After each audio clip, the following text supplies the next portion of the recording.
Welcome back to Built by Becker podcast. Super excited to be here today.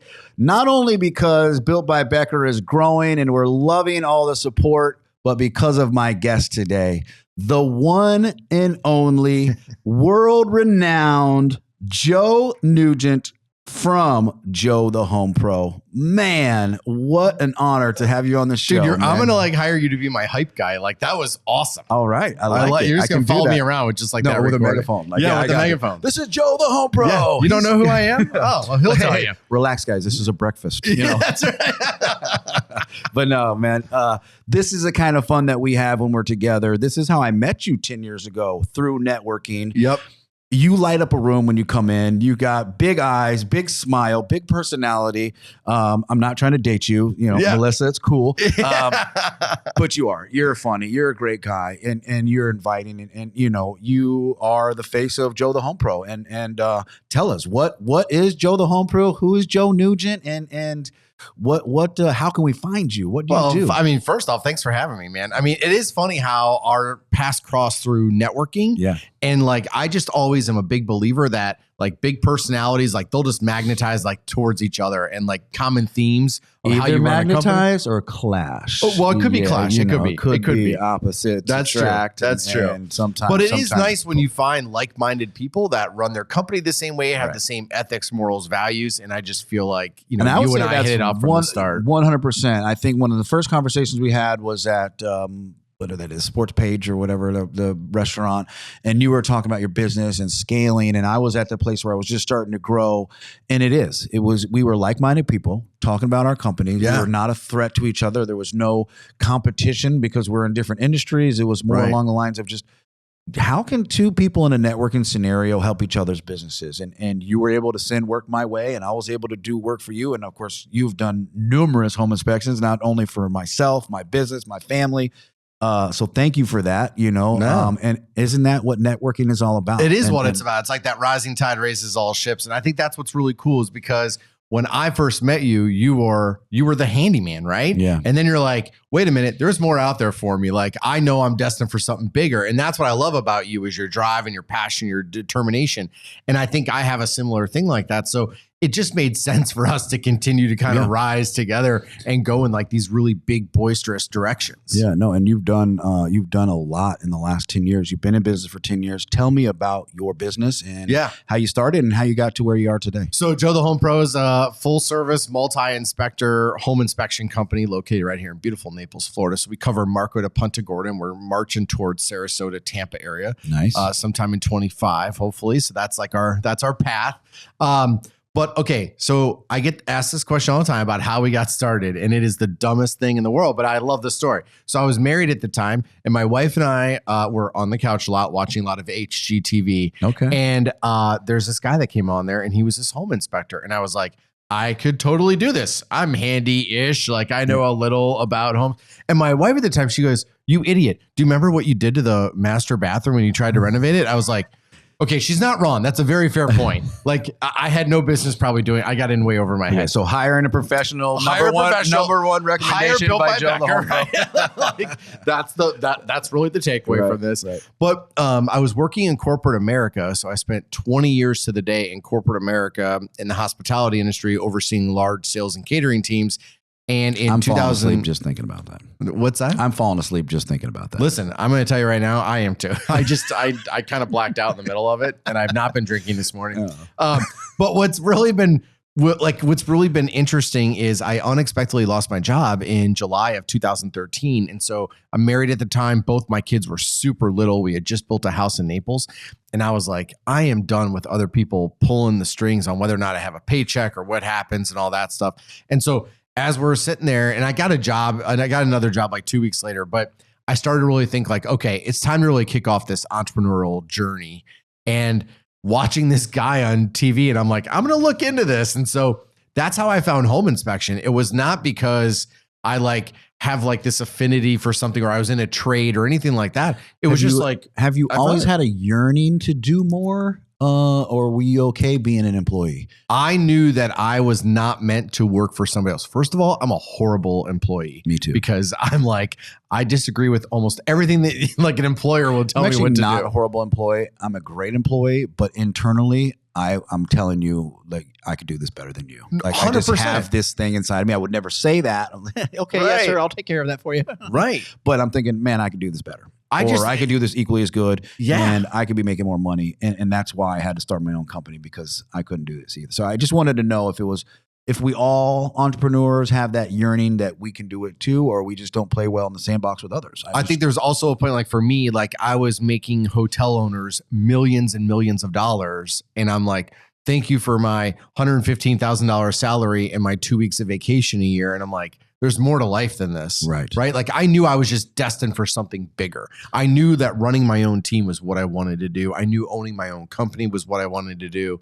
And so I think that was like also a motivating factor and driving factor for me. That's great, man. That's great. But yeah, I mean, it's crazy. Like June 16th of 2000, I started in the hospitality industry, and June 16th of 2020 was my last day. Okay. And it was great because I was getting ready to leave anyways, because I knew that like the tipping point was happening with Joe the Home Pro.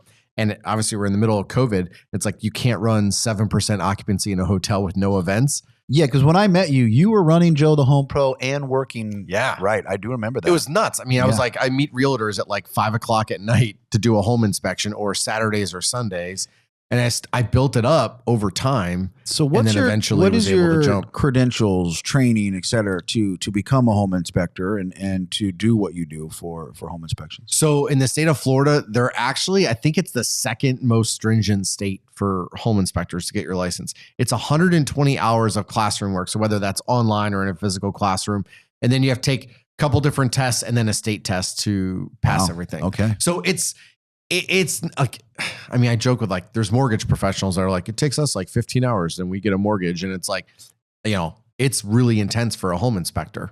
But there's a lot of systems in a home that you have to be responsible for, and to, you know, basically verify that these are the things that are okay and these are the things that are not. So there's responsibility and I'm sure liability. Tons on both sides, right? So that's like, a home inspector is a generalist. So we know a little about a lot of things. And so we go into something and that's I'm basically like, my whole life. Yeah, it's right. It's like, hey, just summed up my life in a nutshell. Mic drop. And thanks for tuning in, everybody. That was it. On the next episode. Yeah. But I mean, so like, there's a lot of times we come across stuff, and this is why I built my network with people like yourself, or like my electricians, or like my plumbers and people like, because I'm like, we'll come across something. I'm like, this is really funky. I don't know what this is or what's going on.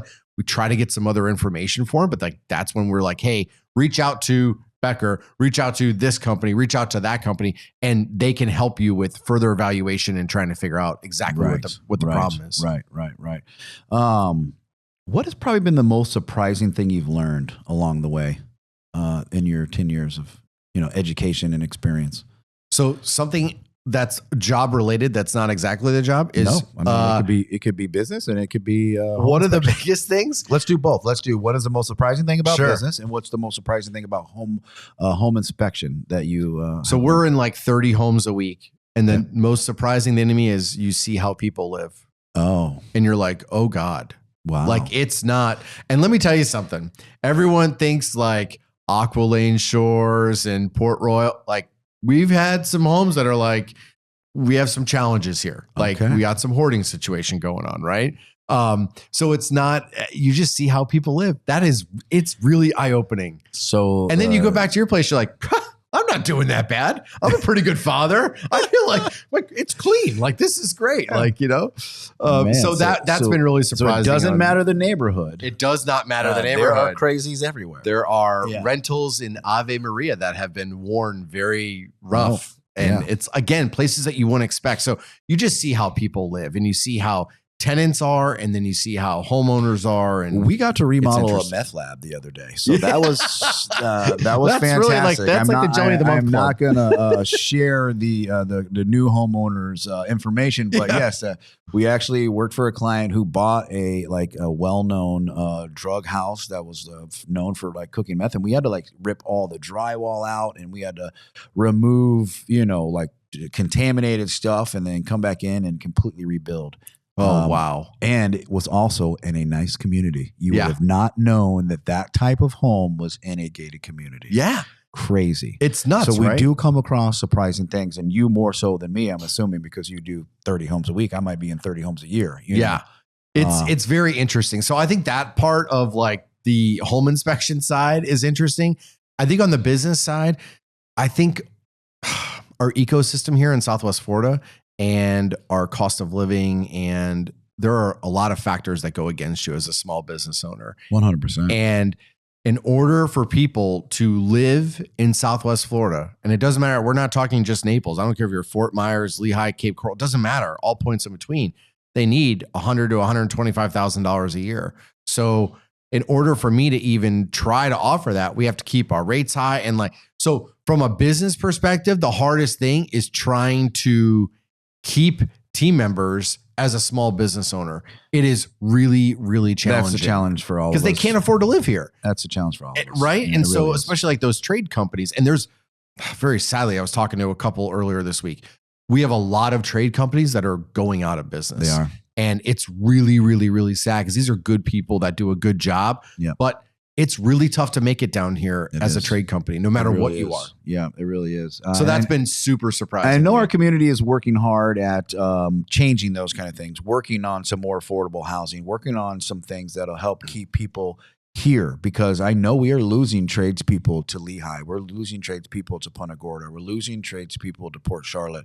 Areas that are a little bit Alva. They're a little bit less expensive than Naples or Bonita, even Estero. Yeah. So shout out to our commissioners and our politicians who are doing what they can. I know the process has started. It might not be implemented yet, but they are definitely trying, because it's not just tradespeople, it's hospitality people.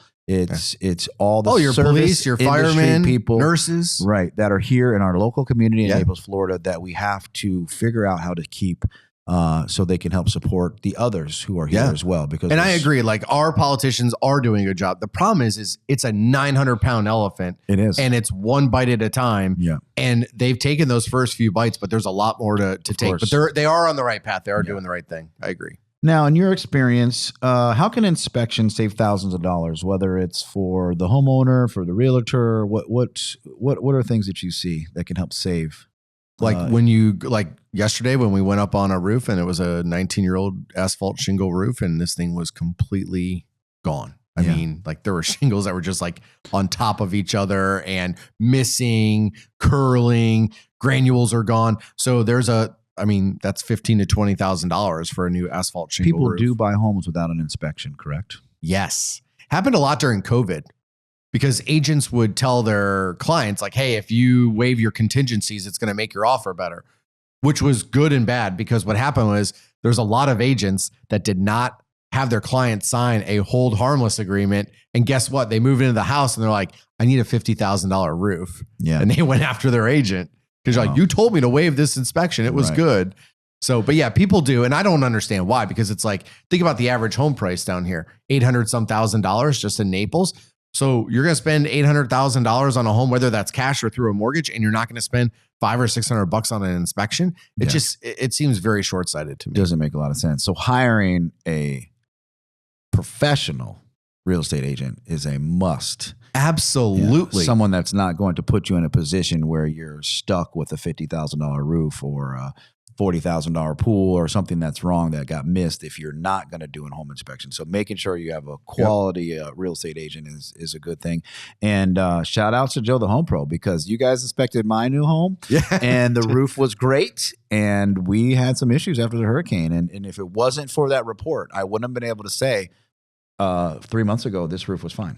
We bought this house. It was fine. Here's the report. Here's the inspection. And, we have some issues now. So that's the importance. I mean, that's proof in the pudding. That's real life, facts and information that has helped me. And of course, helped you, doing the inspection. And I think too, Blake, like the other thing that's interesting is that most people don't know that they have a problem going on in their home. Right? Take like a seasonal resident that's in like a 3-bedroom condo. How often are they going in like that second or third bedroom? Right. So the other day we go in the bedroom because we're doing an inspection. We look up in the closet and there's a gigantic water stain that's measuring like 14 to 18% moisture on our moisture reader. They had no idea. They're not trying to hide anything. They just didn't know, because how often you go into a closet and look up at the ceiling? You don't. Right. So that's why it's important. So bringing that up, how has technology changed the home inspection process? Well, there's technology has helped us in terms of how we schedule, how we invoice, like how we send out reports. We have an amazing piece of software that we use that allows us to book the client, sends a welcome email, sends them the contract, sends them the invoice. And then in our own internal system, like, do you actually work? What's that? yeah. No. That was okay. You just come and drive around, do podcasts and stuff. Go out to lunch. That's all I do. It's just rainbows and unicorns all day long. You personally did my home inspection, so I know. Yes, I do. I do work. It's great. But it's nice too, because like that software walks us through the house. I always say the software is Joe proof. Like you can't, like it tells you like, hey, idiot, you forgot this. Yeah. And so, but what it does is it allows us to send that report 2 hours after we're done. So technology has been able to help us tremendously. In terms of the actual inspection, there are some amazing gadgets and tools out there that are technology based that we're able to take control of and take harness of every now and again that can help us. But nothing, I always say this, someone was asking me this just the other night at a party. They're going, how has AI interrupted home inspection? And I go, it really hasn't. It's helped it in terms of what we're able to do and like writing reports and coming up with certain things. But no one is like, AI is not going to disrupt home inspection. Like, you have to physically have somebody at the home looking at every system and component. So technology has helped us in a lot of ways. It's allowed us to become efficient and just allowed the client to get stuff faster at their fingertips. Yeah. So definitely, if you're looking for an AI-proof business, home inspection is the one to jump into. This topic has been brought up on every single episode so far. AI is definitely making its waves through society. Yes. Some good, some bad, and some we won't know until we get to that side of AI. I don't understand. I had Darren Miles in here, the photographer. He said AI is, I mean, it's crazy. You can take a selfie of yourself, upload it, and then have, 5 or 6 different portrait. Like that might eliminate the portrait side of photography unless there's something a photographer can do. So I really think AI is going to make a sweep through a lot of industries. I'm not sure if it's going to be in construction or home inspection right away, but I'm sure there'll be some advances that we're not familiar with yet. But I think it can help us. I mean, because again, nothing's going to take the place of you going in and transforming an amazing kitchen or a bathroom, right? Like you still have to be swinging hammers and doing that kind of stuff. But again, AI technology might be able to enhance, hey, here's another rendering I'm able to do for you, or here's another way of looking at this. So 100%. I think it could be really cool. I do. And anytime something new comes out, anytime something changes in an industry, there's always opportunity for growth. Yeah. There's always a way to, restructure a business or rethink things. It doesn't have to be the end or the end of means for something. It could be something positive that comes out of that. And I think you have to embrace the change. Oh, 100%. Right? It's coming. It's like, it's here. Whether you like it or not, you need to embrace it. And it's like, it's interesting to me because it's just like, there's a home inspection. This is fascinating. It's a very older industry, right? There's still people with like the clipboards and the pencils taking digital photos or, and you get your report 5 days later. And I'm like, I don't even understand how this still exists, but it does. They haven't embraced like there's a technology component, right? Yeah. I think the companies, the industries, the people that do not embrace change within their own industry or within the world, it's like either you embrace it or you die. Right. It's your choice. Yeah. And I think, and I've seen that throughout the industries. I mean, even being a contractor, I've seen, there's I always try to use technology. I'm not even great with technology, but I knew the need for it. I remember having a handyman company and having a CRM. Like no one else was doing that at the time. Like I was doing the same thing. You were getting a text message with a picture of the handyman that was coming to your house to do the work. Yeah. People were still writing handyman receipts on the back of a piece of cardboard they ripped off of the thing they installed. You know what I mean? And I was sending out, emails and thank yous and text messages with pictures. So I like being ahead of the curve when it comes to technology. I do think there's a huge benefit in that. And I mean, it's one of those things. There will always be those stubborn people that don't want to change, but that's fine. God bless them. Yeah. I mean, wish you the best. What is the most unusual property you've ever inspected? Oh, there's a lot. One of the ones that always comes to mind though, is when we went up in the attic and there was a double roof. So I open up the latch to the attic. I go up in the attic and there's an asphalt shingle roof, but 5 feet above or 8 feet above was the actual new roof line. And I'm like, I had so many questions, right? I'm like, but like, why? Like, at what point we're like, we're just going to leave these shingles on. We're going to redo this. Like, I don't understand just what a new roof over the whole house. Over the whole house. It's like taking like a canvas and just like, blanketing the house and covering your house and be, oh no, it's now brick veneer. Well, no, it's not. It's just a cloth that you put over it. I mean, we come across that stuff. We come across, I love like the handyman special stuff that, like the homeowner's like, oh, I'm going to put some towels or something here and block this and the inspector won't see it. Right. Just different things like that. But the double roof was always one of my favorites. So you see some unusual things. People either trying to cover up things or things that people just don't flat out care about. Or you see like the 30-year-old AC unit that's running like a champ. Yeah, you recently just 35-year-old water heater that's you recently posted like an electrical panel from like 1942. Yeah, exactly. Yeah, I thought, how is that house even still standing? Like, dude, like I'll see a dishwasher, and this always happens in like older condos. I'll see a dishwasher, and the buyer will be like, "What do you think?" And I'm like, "Well, I think Columbus brought this over on the Nina because this might have been the very first dishwasher ever invented." Shout out to GE for the very first dishwashing apparatus that you invented. Like, if you look at the serial number, it's 1. Like, that's the serial number on this thing, right? I mean, that's great. So you see some of that stuff that's like crazy. Yeah. How about any red flags that are emerging in homes today that you're seeing? Anything that would you say was like a red flag or something that would? So this kind of ties back into what we were talking about earlier about like how hard it is for small businesses to make it. Homeowners have also felt the pinch too, which I understand and I'm respectful with inflation and everything else.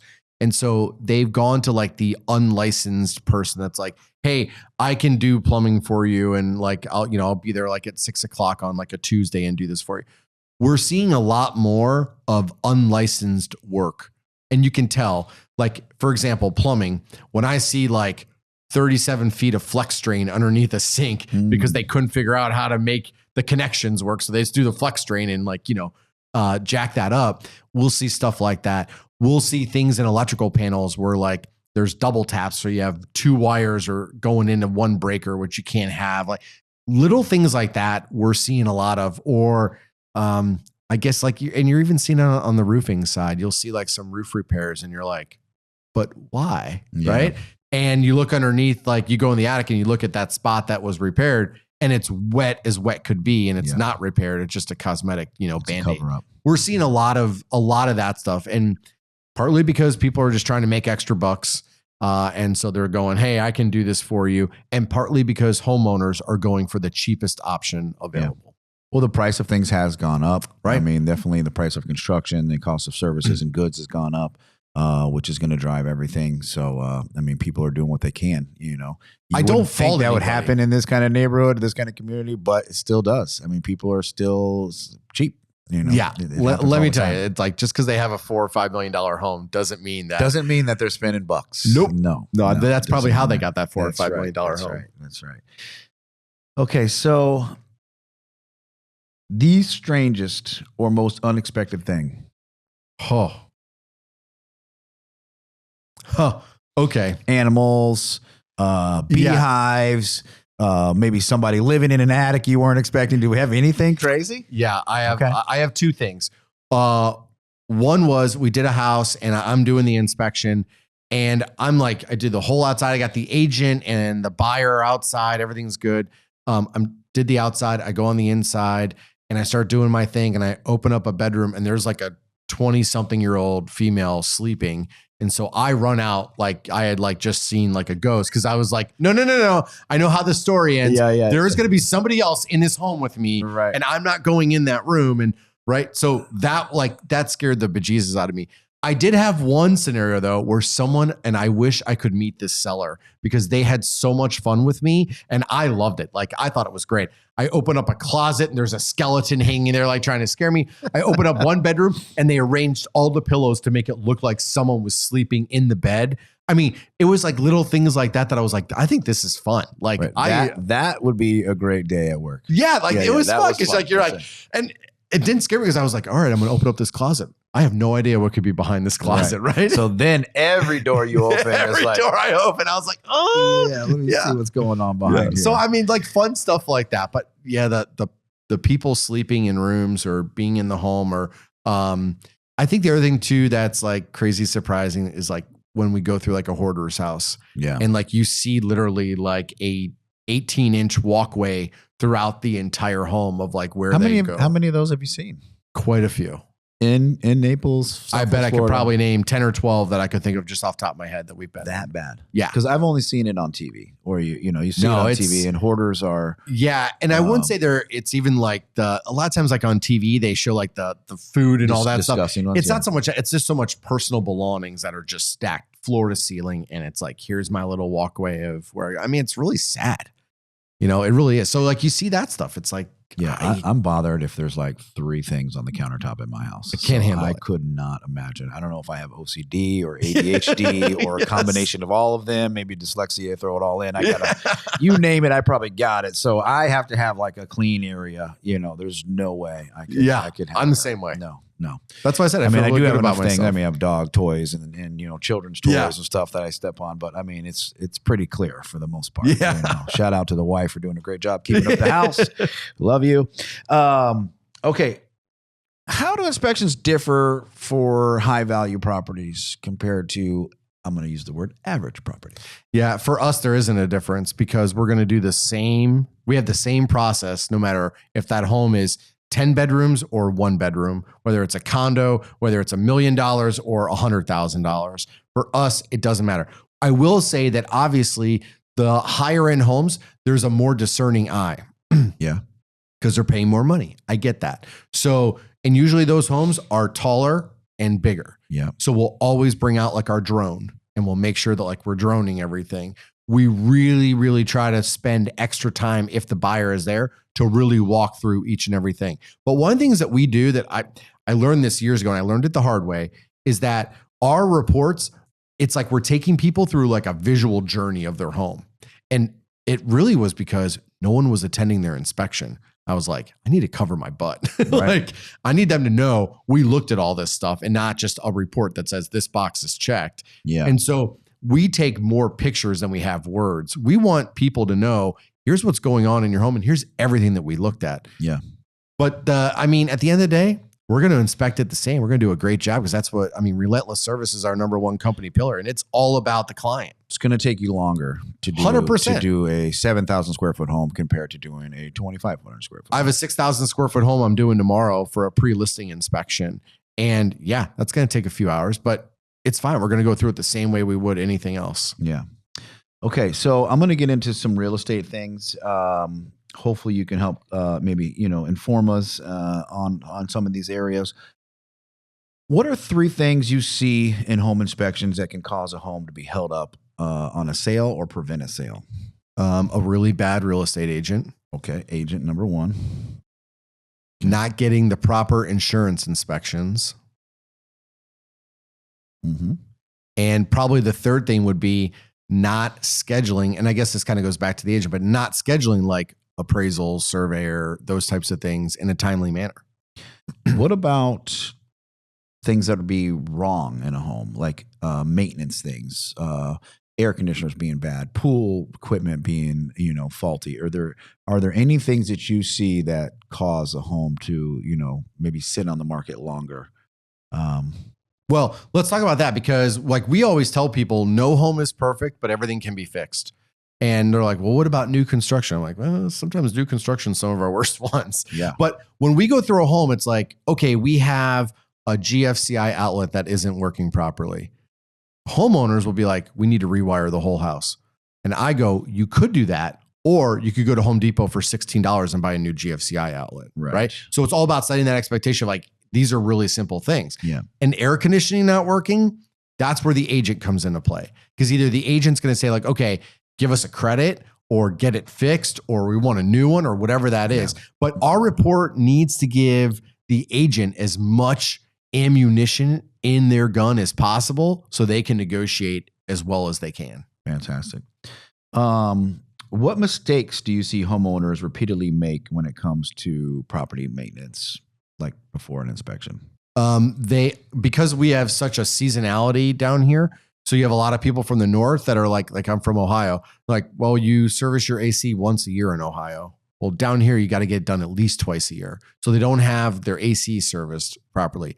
They have water heaters that are way older than what they should be. And they're like, it's fine. It still works fine. It's like, yeah, but that thing fails. It's going to be bad news bears. We got water everywhere. Yeah. Right. They don't get regular roof inspections. They don't clean their roof.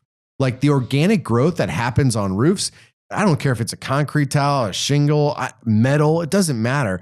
It's going to look bad. So your HOA is probably going to tell you anyways. But on top of that, it's going to start to erode and cause more issues.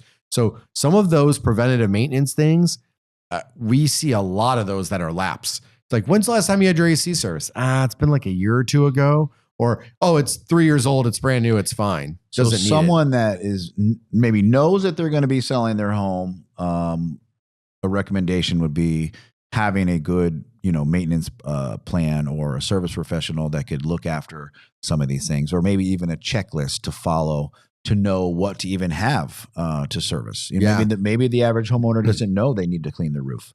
Right. So something that might be beneficial would be like a checklist for homeowners to help properly maintain their home. So if and when they are going to sell, these are things that are going to prevent those.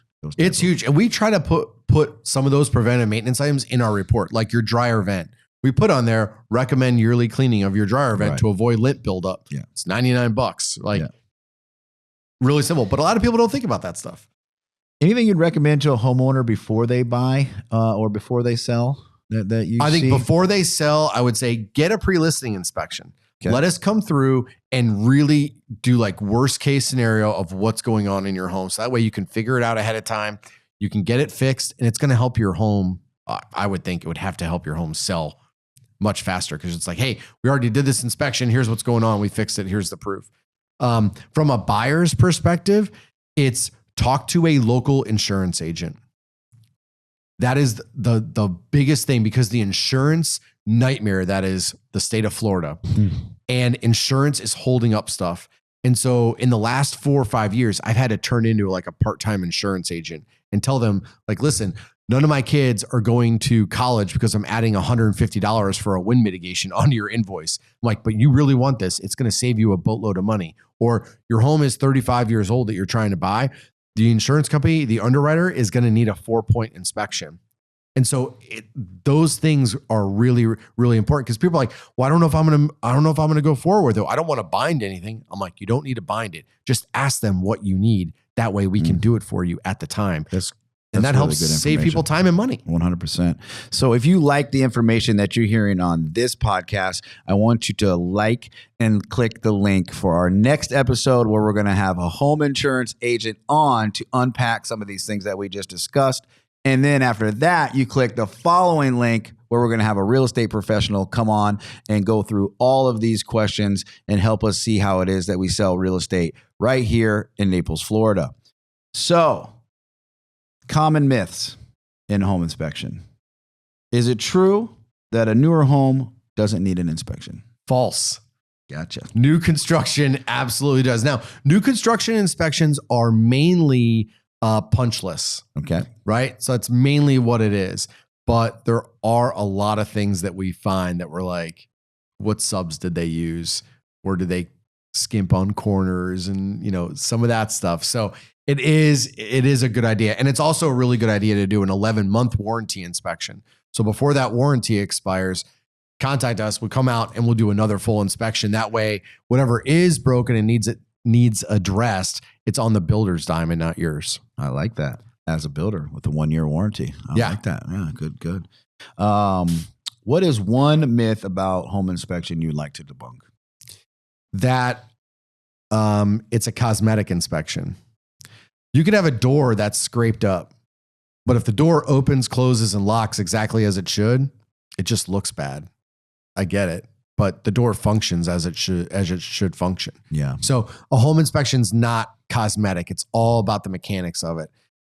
I love like the comments like, listen, I really don't like the lights in this dining room. Can you put that on there? I'm like, I would love to, because I agree with you. They're hideous, but no, that's not part of what we do. Right. It's like, I would love that. I mean, it's kind of fun. I'm like, I'll be your interior designer. I recommend new couches and I don't know if you know about these blinds, but they're pretty bad. And I think you should take a couple thousand off that house. yeah, exactly. Yeah. I said that to an agent yesterday, actually, like a pocket door, which are the dumbest doors in the history of the planet. I go, the pocket door doesn't lock. It's probably a $10,000 or $15,000 fix, right? And the listing agent didn't know me, and she like her eyes got really big. I was like, calm down. I'm just kidding. We're just going to gut the whole thing and redo it. It's fine. Right. That's probably better that way. We're calling Becker. And finally, I was like, and finally she's like, okay, I know you're kidding. I'm like, calm down. It's a pocket door. Right. None of them close right. Yeah. That's what they do. Right. They're supposed to break. None of them can lock. None of them can lock. None of them can lock. Although I have been locked in 2 bathrooms. Oh yeah, that's when they lock. That's when they lock. Right. Yeah. And let me tell you, it's great. And then wait a second. There is nothing more awkward than at like 11 o'clock in the morning climbing out a first floor bathroom window because you're locked in because the door malfunctioned. This is a true story. I closed the door, and as I close the door, at the very end of the door is a Post-it note that says, "Do not close door all the way, broken." Oh.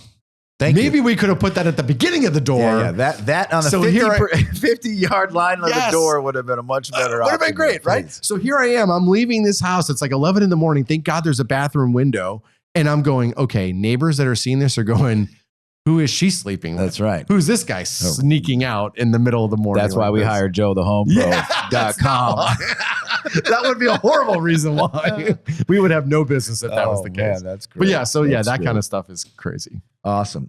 Well, that's wonderful, man. So here we do a little bit of fun at the end of the segment. It's called Quick Fire. I come up with a couple questions. You can answer yes or no, one or the other, or you can even explain to me why you pick one or the other, which is fun too. So I did a little research, and I know a little bit about home. So I think maybe these will be fun, but it's 2 questions here. So thermal imager or moisture meter? Moisture meter. You like a moisture meter better than a thermal imager? Yeah, sometimes a thermal imager, matter of fact, we came across this yesterday. Sometimes they can give out a false positive or a false negative. Really? Yeah. Okay. So like the thermal imager on like that closet stain I was talking about earlier. Yeah. The thermal said it looks okay. Put the moisture meter up there. It's 14 to 16%. Gotcha. Okay. I thought that might go the other direction. Flashlight or GFCI tester? Oh, I like both. I use a GFCI tester more though. Okay. I mean, the flashlight's like, it's kind of like, up in the attic. You gotta have a flashlight. Yeah, you got to have a flashlight though. Yeah. All right. So this will be easy. Summer inspection or winter inspection? Oh, winter. Yeah, for sure. Summer's hot. Yeah, like in the winter, I hang out in the attics in winter, like right now. Like, no, I'm good. No, I'm good. Like, yeah. In the summer, it's like, how fast can you get out? And in all seriousness, if anyone is going up in an attic to do anything, I'm telling you, set your timer on your phone for 5, 6, 7 minutes tops. And then after that, come back down, get some water, cool off, and then go back up. But attics are actually the #1 place that home inspectors will get injured or die. Wow. That's a true story. Man, I did not know that you had that dangerous of a job. You're up there for an extended period of time. I know you're a man of danger. Yeah, Joe, the home I'm pro. an international man of mystery as well. I mean, danger is my middle name. Oh, man. So what do you think one thing, if you had to pick one thing a homeowner should never DIY? Do it yourself. That's really hard to think of just one. I would say anything electrical. I was going to say the same thing. Anything electrical. That is, I hate electricity. Electrical plumbing. I mean, unless you have experience, let the professionals do it. These are things that can not only cause serious harm, but serious damage, and they're very costly. You know what I hate about electric? You can't see it. You can't smell it. You're sure as hell going to feel it. Oh, man. Electric. I don't like electric. I hate, we take off those panels. I go, oh, dear God, I'm way too busy to die right now. And I don't know what it is about. And I hate static electricity. There's 2 things. And it maybe just as me, I'm just going to publicly announce my insanity. When I see those 2 big wires coming in, the feeds and then all the wires, and when the panel's off, I have to tell myself instinctively, don't touch it. Yes, I don't know why. I'm the same way. I have like an instinct, like, I want to touch that. And it literally will kill me. Yeah, I feel like I'm like a Marvel comic character. And the same thing with garbage disposals. I just think about like, I don't have that one on garbage disposal. It's not that I want to stick my hand in there. I just have that thought of like, oh, that could be very bad. Like, that would be a bad day at the office. When there's something that, like, my wife's like, get the spoon out of the garbage disposal. I'm like, everyone out of the house, turn the power off. Yeah, I'm the whole sticking my home, hand whole out. home, break her off. I am not leaving this up to chance. Like, this is crazy. Those I are love the two that. things that absolutely just kind of bug me Electrical out. panels are crazy scary. And we've had some that have arced, which let me tell you something. You have a panel that arcs on you. And so like we had a screw that we put back in and it punctured a wire and you see a plume of smoke and stuff go up through the top. That'll catch your attention. Oh, I'm sure. That will get your heart going. I'm sure. Yeah. I'm sure. I have a fun electric 0 story. out of 5 stars on Yelp. Do not recommend. Yeah, I have a fun story, and I'll end with this. But I worked for an air conditioning company back a long time ago. I think I was like 20 years old, maybe 19 years old. And didn't work for very long because I quit right after this experience. So they sent me out to do service and maintenance. They sent me through a training program, all this and that. And so I get on top of a ladder and I'm checking a air conditioner that's like on a commercial building. So it's like a good 10, 12 feet in there. So I'm on this huge ladder and I'm unscrewing the panel, right? Yeah. And somehow something inside was loose. And just by taking the panel off, the panel touched the wire, arced, and blew me off of this like 12-foot ladder. Holy cow. I remember waking up on the ground and looking around, and I was like, yep, I'm done. And I just packed my ladder up, put it on top of the truck, drove the truck back to the place, and gave him the keys and said, I'm good, thank you. I'm never doing that again. I am not a fan of electric. There's something just because I don't have the experience, I don't have the knowledge to really were know you okay? I mean, I was young, you know, I fall off a 12-foot ladder all the time. I had a really bad ladder accident like 3.5, 4 years ago. And I mean, I felt like I was falling for days. My ladder like collapsed on me as I was trying to look at this. And it's like one of those things where like you have one of those. And I remember like no one else was at the house. I got there early and I'm starting and here I am like laying on the driveway, like my wrist is broken. Once again, a reason to hire Joe the Home Pro.